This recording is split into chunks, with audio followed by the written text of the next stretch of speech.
Well, finally at 5, bringing back the workforce. The city's major office buildings still are mostly empty as most companies are still keeping some people remote. Manhattan's sea of office buildings are struggling and has some wondering if the economic engine of the city is forever broken. But in just the last few weeks, there are new signs of hope.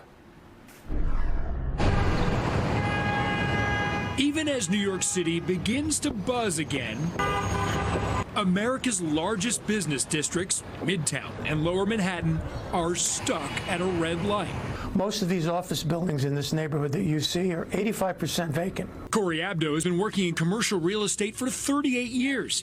Throughout the pandemic, he's seen the dire headlines predicting that remote work is here to stay. Manhattan may never be the same. Manhattan will never be the same as it was pre-pandemic. But I believe that Manhattan, like it's done so many times in the past, will reinvent itself. A survey from the Partnership for New York City showed that as of March, only 10% of Manhattan office workers had returned, and less than half are expected back in the office by September, with slightly more than half saying they'll work remotely part-time permanently. Coming back to the office is key to the revitalization of New York City. Jeff Blau is the CEO of New York City real estate titan, The Related Companies. That's Google's new headquarters. Google is moving more people to New York. From his office overlooking Related's mega development at Hudson Yards, Blau says there are recent signs that make him optimistic about workers returning to the office. I think between now and September, you're going to see that kind of phase into full return. When you say full return, you don't mean pre-pandemic return. Yeah, I think it's going to be pre-pandemic. Really? In September, I think that. Blau points to plummeting COVID rates as vaccinations increase.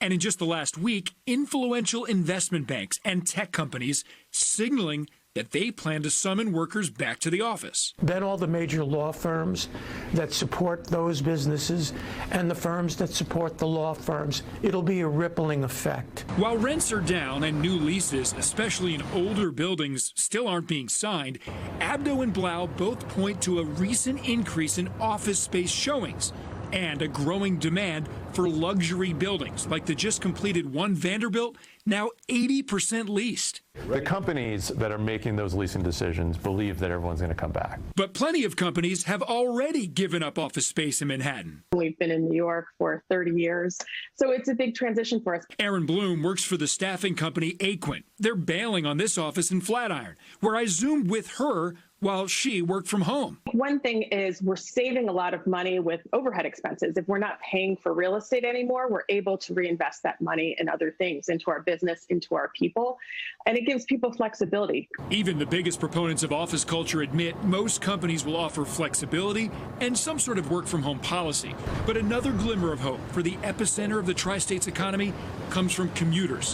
While ridership on Metro North is still down more than 70%, we found evidence people expect to return. In the town of Rye, few have given up their $1,000 a year parking spaces at the train station. In fact, there's 350 people on the waiting list. Because if they give it up, they never get it back, which means that they believe they will return. He obviously has a stake in this. We'll see if he's right. Thanks for watching. Stay with us as the news continues.